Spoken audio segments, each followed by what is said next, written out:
מחפשים את ההגדרה, איך שבא פתאום לברוח, לשנות את השגרה, חושבים שהם מוצאים את הנוסחה.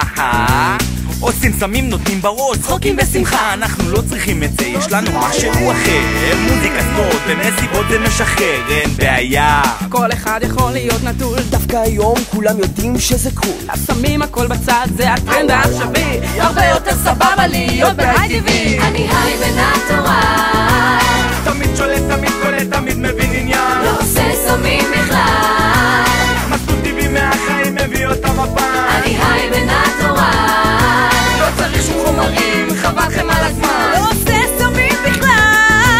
סמים הרי עושים את הבן אדם ככה קטן. באמת נשמע מתאים, למה לא קצת לקייב? אך אל תשכח שהסם גורם לך לזיין. כשהסטלה עולה, אתה נושא לבדיחה, אתה לא בעניינים ואף אחד לא סופר אותך. לא חייב להתנסות, יש גם דברים אחרים. ים בשיקויים מעטריפים וממכרים, יש ים ויש גלים, יש סרטים ומשאבים, אופנועים וחברים ובילויים, מה זה שווים? שמריבים אותך לטופ, בלי להיות מסלול בכלל, סמים זה סתם האפנן כמו היי בנטורה. אני היי בנטורה, תמיד שולט, תמיד קולט, תמיד מבין עניין, לא